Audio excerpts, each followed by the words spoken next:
इस समाचार के प्रायोजक हैं Monika bakery, 2/3 Kranti Kripalani Nagar, Annapurna main road, Maharashtra bank के सामने, इंदौर। इस न्यूज के प्रायोजक हैं दास बेकर्स, स्थान Shiv Shakti villa, plot number 87, scheme number 103, दुकान नंबर 2, केशरबाग ब्रिज के पास, इंदौर।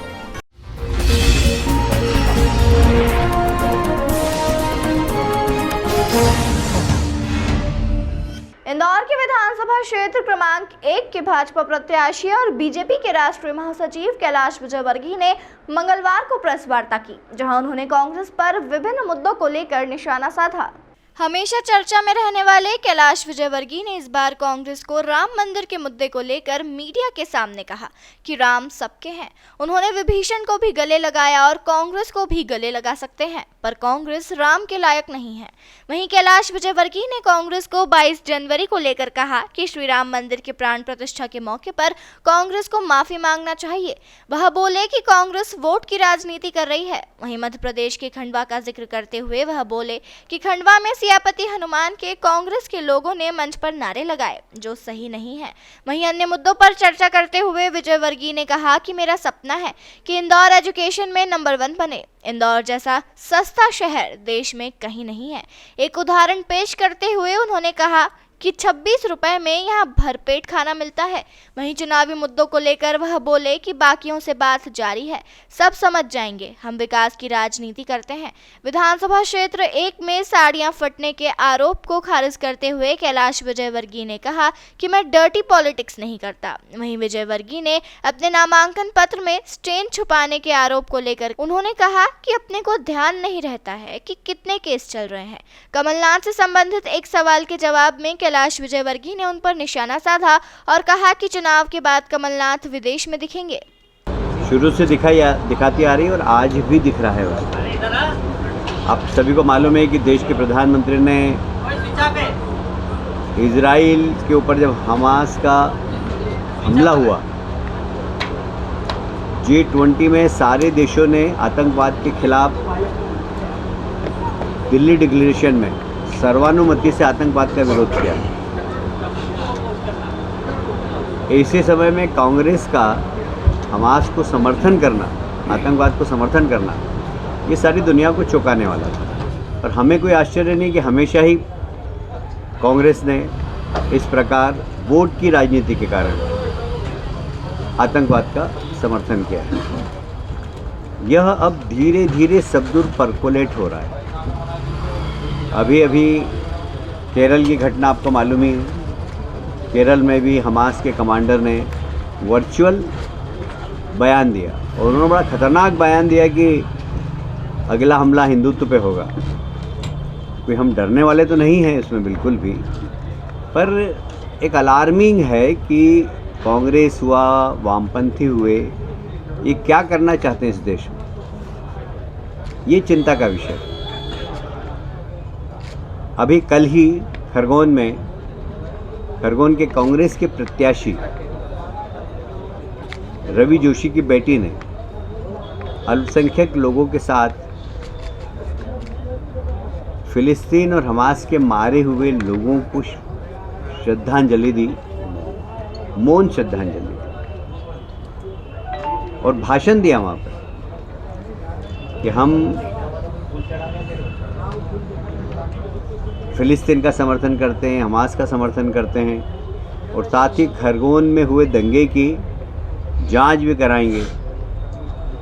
और इस प्रकार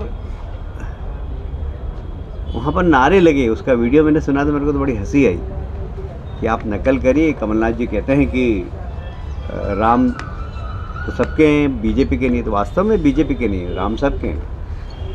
राम ने तो विभीषण तक को गले लगाया। तो राक्षस के परिवार के आदमी को राम जी गले लगा सकते हैं तो कांग्रेसी को भी लगा सकते हैं, ऐसा कुछ भी नहीं है। पर आप राम के लायक हैं क्या? भगवान राम ने कहा, निर्मल मन जन जो मोहि पावा, मोहि कपट छल छिद्र न भावा। निर्मल मन जन जिसका हो मेरे पास आ सकता है, कोई भी हो।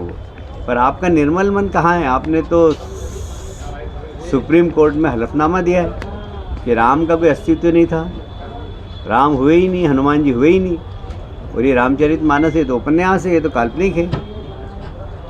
तो आपको तो राम जी के नाम का नाम लेने का अधिकार नहीं है।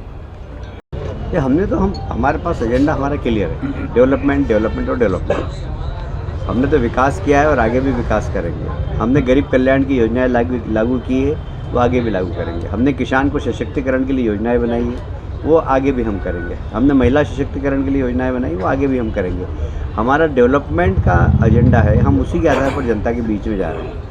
और इसलिए कांग्रेस तो सिर्फ वोट बैंक तलाश रही है, क्योंकि कांग्रेस हार चुकी है, पर इस बौखलाहट में वो क्या क्या कर रहे हैं ये सबके सामने आ रहा है। सब अपनी अपनी जान बचाने की कोशिश कर रहे हैं, जितने भी उम्मीदवार हैं। तो खरगोन में बिना तुष्टीकरण के जीत नहीं सकते, तो उन्होंने ऐसी हरकत की जो अक्षम्य अपराध है।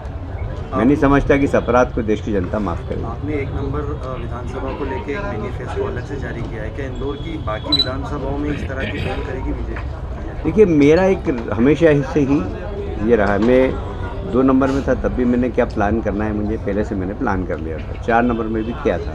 ये मेरी इंडिविजुअल कैपेसिटी में मैं करता हूँ, और इंडिविजुअल कैपेसिटी से पैसे भी ला के काम कराता हूँ। अब ये सब अपना अपना वैसे। अब मैं एक बात और बोलना चाहता हूँ, आपने प्रश्न पूछ ही लिया है। अभी तक 10 साल से मैं सिस्टम का हिस्सा नहीं था, गवर्नमेंट के सिस्टम का। मैं संगठन का हिस्सा तो था, पर सिस्टम का हिस्सा नहीं था, इसलिए मैं साधारणतः बोलता नहीं था। अब मैं सिस्टम का हिस्सा हो गया। तो इंदौर के बारे में भी हम लोग बैठ के प्लान बनाएंगे। इंदौर की जो संभावनाएं उसके बारे में प्लान बनाएंगे। इंदौर में बहुत पोटेंशियल है, जैसे एजुकेशन के मामले में बहुत पोटेंशियल, और मेरा सपना है कि इंदौर एजुकेशन में नंबर 1 हो। जब मैं नरसिंह मोहन जी लाया था, जब मैं सिम्बायोसिस लाया था, तो प्लान यही था कि बाकी कॉलेज भी इनके साथ एसोसिएट होकर एक क्वालिटी एजुकेशन के लिए प्लान बनाए। और उसके बाद फिर मैं संगठन के काम में चला गया, तो इसलिए ज़्यादा रुचि नहीं ले पाया। पर अब मैं रुचि लूँगा। जितने भी कॉलेज हैं, प्राइवेट कॉलेज और गवर्नमेंट कॉलेज, इनकी फैकल्टी का अपग्रेडेशन कैसे हो। जैसे मैं आपको उदाहरण बताता हूँ, आपने विषय निकाला तो मैं आज का विषय नहीं था प्रेस कॉन्फ्रेंस का, उनमें सिम्बायोसिस वालों से बात करूँगा कि उनके पास अच्छी फैकल्टी है, तो क्या वो किसी कॉलेज में 2 पीरियड के लिए अपनी फैकल्टी को दे सकते हैं। तो सिम्बायोसिस की अच्छी फैकल्टी गुजराती कॉलेज मांगे तो गुजराती कॉलेज में जाए, वैष्णो कॉलेज मांगे तो वैष्णो कॉलेज में जाए। वैष्णो कॉलेज में कोई फैकल्टी अच्छी हो, कई बार ऐसा होता है कि जैसे मेरे यहाँ एक ज़माने में सोलंकी साहब बॉटनी बहुत अच्छी पढ़ाते थे, तो मतलब इंदौर में सर्वश्रेष्ठ बॉटनी वो पढ़ाते थे। अब वो सोलंकी साहब को यदि कोई दूसरा कॉलेज बुलाए तो निश्चित रूप से वहाँ के बच्चों का भी अपग्रेडेशन होगा, गुजराती कॉलेज से लिमिटेड नहीं रहेंगे। तो हमें सिंक्रोनाइज़ करना पड़ेगा एजुकेशन को।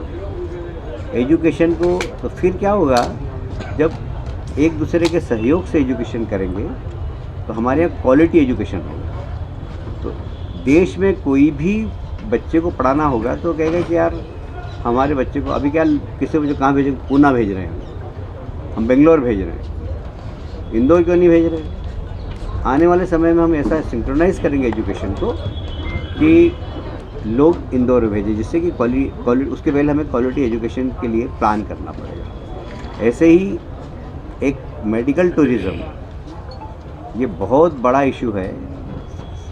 इंदौर इसके लिए डिज़र्व करता है। इंदौर जैसा सस्ता शहर देश में कहीं पर नहीं। यहाँ 25 रुपये में भी पेट भर सकते हैं, आराम से थाली में चले जाए 25 रुपये में आप पेट भर लेंगे। नंदानगर में आ जाए तो 5 रुपये में पेट भर लेंगे। हमारे यहाँ भंडारा चलता है साईं बाबा, पर औसत आदमी 25 रुपये की थाली में पेट भर सकता है। तो बाकी महंगा से महंगा तो कितना ही बड़ा खाना खा सकता है। हमारे यहाँ रहने की जगह बड़ी सस्ती है, आज भी धर्मशाला स्टेशन के पास बहुत सारी।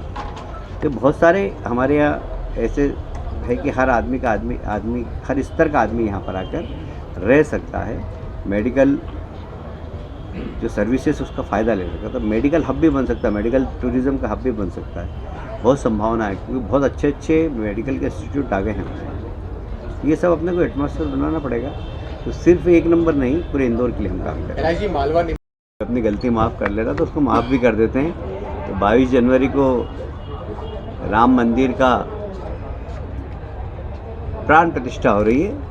कांग्रेस के लोग जाएं, अपनी गलती भूल सुधारें और माफ़ी मांगे राम जी से। राम जी तो हमारे इतने दयालु है, जो शरणागत आता है उसको माफ़ कर देते हैं। पर अलार्मिंग बात यह है कि कांग्रेस दिल्ली से लेकर खरगोन के छोटे से ज़िले में जिस प्रकार आतंकवादियों का समर्थन कर रही है और वोट की राजनीति के कारण, देश की पॉलिसी क्या है और कांग्रेस की पॉलिसी क्या है? देश G20 करता है और सारे दुनिया के लोगों से आतंकवाद के खिलाफ हस्ताक्षर करवाता है। मतलब दिल्ली डिक्लेरेशन की तारीफ इतनी ज़बरदस्त हुई वर्ल्ड मीडिया में कि आप उस समय के अखबार उठा के देख लीजिए नेट पर, बहुत ज़बरदस्त तारीफ कि सर्वानुमति से प्रस्ताव पारित हुआ दिल्ली डिक्लेरेशन। पर दुर्भाग्य है कि कांग्रेस को अभी भी समझ है या जानबूझ के ये गलती कर रहे हैं। वोट की राजनीति के कारण कर रहे हैं, तुष्टिकरण की नीति के कारण कर रहे हैं। मुझे लगता है कांग्रेस को देश की जनता माफ़ नहीं करेगी। एक बात और बोलना भूल गया, कांग्रेस के मंच पे खंडवा में नारे लगे सियापति हनुमान की जय। वो भी वीडियो मैंने देखा, मेरे को तो आश्चर्य हुआ कि आप अगर राम जी के नारे भी लगा रहे हो, नकल भी कर रहे हो, थोड़ी अकल तो लगाओ यार। ब्रह्मचारी को बोल रहे हो आप सियापति हनुमान की जय। हनुमान तो किसी के पति नहीं रहे, मतलब ऐसा मूर्ख।